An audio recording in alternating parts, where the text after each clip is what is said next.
Hello, what's up good people? Good to see you once again. You see, kama hauna pesa wachana na harusi. Wachana na zile vitu ambazo unajua zitakosti pesa na hauna hizo pesa. Rather than kutuward kwa ma WhatsApp groups kutuambia tukuchangie, I don't know, tunasemanga sijui umeandika hapo watu kwa list tunaambia nani amecommit 1000, nani amecommit 2000 just because you're getting pressure either from your parents ama from your partner. Your partner is telling you like ni lazima tufanye harusi ndio tuishi pamoja, and wewe mahali huko ama mahali umestand right now, honestly you cannot afford that thing. Hapo sasa umefika to a point whereby now the church ndio inakufanyia harusi na vitu kama hizo. Let me tell you one thing, it's not a must that you complicate all other things. Kuna watu ambao wameni-approach wengi sana, na by the way wao ndio wameniforce ni make hii video, na wao ndio wameniambia Aki Joseph, go ahead and make this video, maybe inaweza saidia mtu out there because niko na pressure mob sana. Mtu aliniambia ati my partner aliniambia ati ni lazima tufanye harusi ndio tuishi pamoja, ndio tufanye ndoa na a lot of things. People are getting themselves into a mental problems. Kuna vitu tunazitanga mental pressure, watu hadi wako na stress. And by the way, let me tell you one secret. Kama unajua hauwezi afford at this particular moment, sio lazima muifanye saa hizi. Mnaweza ifanya baadaye mkishaishi pamoja. Alright? Kwa sababu let me tell you one secret. Unapatanga kuna tofauti kati ya harusi na ndoa. Hizo ni vitu mbili tofauti. Harusi is for a day, ndoa is forever. Those are two different things. So can you imagine taking 2 to 3 years planning for a day? That's planning for the wedding. And then hapo umesumbua kila mtu amekuchangia, amefanyia everything na vitu kama hizo, na zile vitu ambazo wanakuchangia ni consumables. Zile vitu unafanya na hizo pesa ndio unapata ni consumables. Like sijui ni kukomboa gari, that's a consumable. You cannot get that money back. And then sijui mara ni kununua maua, I don't know, ni kununua cake. All those are consumables. Ni kununua nguo na all those are consumables. Does not generate you any money na vitu kama hizo. So it's always good to stick to that. You know that, you know what, I love to have a wedding, or I would love to have a wedding. And I bet everybody would love to have a wedding, but it's not really a thing to everybody. So this is what you can do. If you have to really do it from the church perspective, or however you guys do it, it's always good to make sure that, first of all, don't run away from the realities. The reality as of now, as we speak, you cannot afford it. That's for sure. All right? And if you cannot afford that, what you inspire deep inside of your head, then there is always that actually you can be able to do in the real time. In real time, kuna ile kitu ambacho unaweza fanya ama unaweza itumia for you to get yourself to the next level. If you can sit down and agree, you know what, it's not a must that we do a wedding, we can do this or we can do the other. That means you can get yourself into a problem. That get out of the problems. Actually, that also should function as a red flag to tell you that individual, kama yeye ana believe lazima mfanye harusi ndio muishi pamoja, that is getting yourself into an entanglement whereby actually even in the future when you face a problem or a challenge related to finance, mtu ambaye hata kushika mkono when you are, you know, hata kushika mkono for you to move together as a group.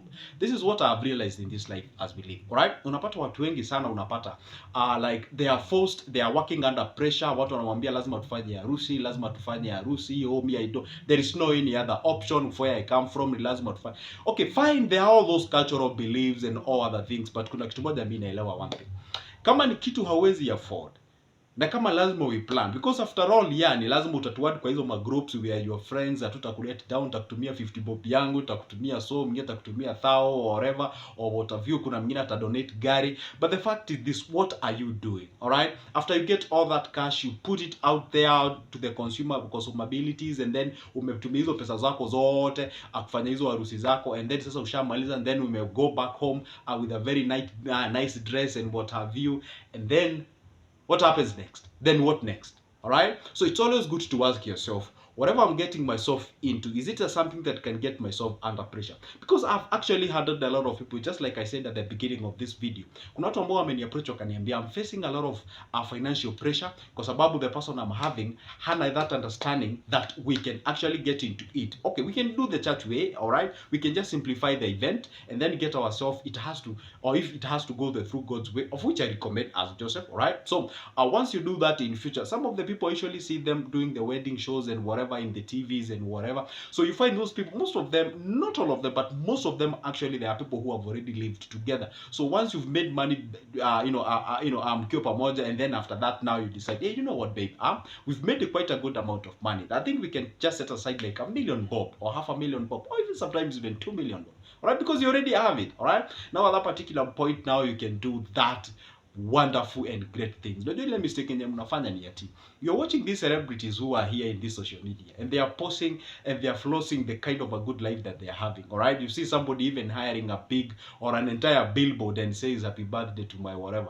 Now there you are in your single room or maybe in your bed sitter, consuming that pressure, now you feel like, hey, you know what, I think I should do this as well. And then if you're not smart as well, then you are able to likely to tune to that tone. And once you do exactly that, you get yourself into problems or into troubles. If you have somebody who you know very well, hamuelewani vizuri, na kikifika story na do na understanding ya finance, kuna vile mna crash, hiyo inafaa kufunction kama red flag from the word go. Just know huyu mtu ikifika mahali tutakuwa tunasumbua, na get somebody who may not be a perfect individual, lakini ni mtu ambaye mnaweza saidiana in one way or the other. So cease from that pressure, and you know, kama wewe ndio unapea mwenzako pressure, na najua labda wanawake wanafikiria anamaanisha ati wanawake ndio wanapeanga watu pressure. No, kuna wanaume wanapeanga pia wanawake pressure. So it's always good to make sure that at least you live to a point whereby you can sit down and come up with a way solution, because at the end of the day, if the two of you are one, as assumed, then it means like you can sit down and come up with a way solution. Because a way solution,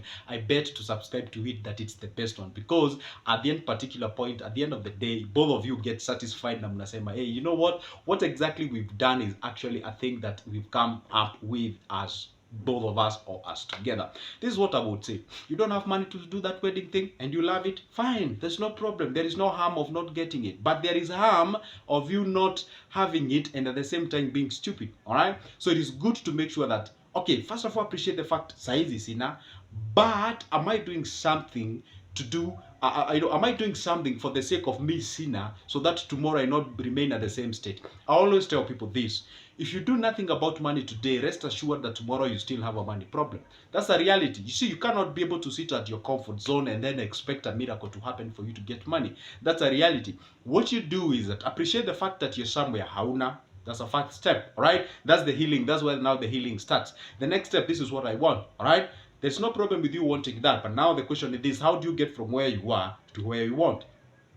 Two things you need. You need discipline. You need what we call doing or taking an action, because you can be motivated, but you're not taking action. What tunasemanga ama huwa wanasema, success is 2% motivation or inspiration and 98% perspiration. That's a reality. So it's always good to make sure that appreciate where you are, appreciate that you can achieve what you admire or dream of, and this next step that you're supposed to do is that appreciate the fact that anything is achievable, and at that particular point, then you can make a very decisive and good decision. Otherwise, if you don't do that, you'll get yourself into a problem each and every day. Talk to your person or talk to your partner. Tell them, hey, you know what, babe, I know you love this, and by the way, guess what? But hey, let me tell you one second before I finish this video. Kuna kitu moja unafaa kuelewa. Kuna kitu tunaitanga reverse psychology, alright? Unaweza realize huyu mtu anapenda hiyo kitu. Before they even tell you that, jump the gun and tell them, hey, you know what, babe, I know. Guess what? Kaka kuna kitu mimi wanapenda, by the way. Mimi upenda wedding too sana, by the way. Kaka kuna kitu nakonga tu nimekufia ni hiyo, naipenda kabisa. And by the way, I usually feel like I really must do it. But guess what? I'm doing anything that I can humanly possible for me or for us to make sure that we have that thing before we actually live together. And then particular point, now what you've done, before they tell you this is what they want, now you've already positioned yourself somewhere. Like now they know that you also appreciate it. But bring them to the reality and tell them, but this is the reality. This is where we are. All right? This is where we are. But this issue of straining yourself just to make sure that you look as a man or whatever, it's usually harmful and can get yourself into detrimental, or it's detrimental and can get yourself into problems. So ikifika ni story na do, ikifika story na wedding, make sure at all the times umefanya hizo vitu tunazitanga sort of wealth generating kind of a thing. Because okay, fine, I know unaanza kusema oh, life in short, sijui lazima. Okay, you see, whenever you hear somebody arguing in that perspective, it's either somebody who is about to do a very not so good decision, or number two is somebody who argues from a point of ignorance. And let me tell you one thing, if there is something dangerous in this world, is ignorant. Kama kuna kitu imefanya watu wengi wanasafa siku hizi, na by the way sipendi kuleta hii blame, lakini kama kuna kitu inafanya watu wengi wanasafa siku hizi, unaona hiyo version ya ignorant nje tuko nayo, life in short and whatever. Wazazi wetu pia walikuwa na version yao ya ignorant during the 1960s and 70s. And that's the reason as to why you were born from a poor family. Yeah, sure. Yeah, I just said it. It's true. Right now, that's why you're struggling, and that's why you're also having the same ignorance. And maybe, probably one day, if you get bad, your kids might suffer from the same problem. Sometimes it's good to be responsible. Appreciate the fact. Work as if you won't die tomorrow. Honestly, appreciate the fact that you can die any moment. But as well, work as much as you know. You never know. You just don't know.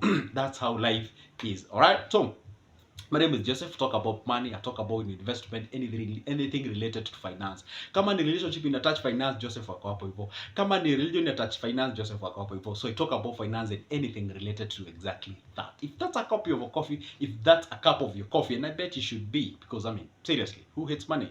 All right. So anyway, if that's a cup of your coffee, then make sure that you subscribe to this channel. How do you do exactly that? Just down below there on your right, there is a button written subscribe. It is in black. Hit it, and guess what happens? You get notified when I upload a new video and be a member of this channel. See you there. And by the way, if you'd like to get my booklets, make sure that you text me on the WhatsApp. Where is my number? Just on my description of this specific video. Get my booklets about investments. It's only $220. See you there.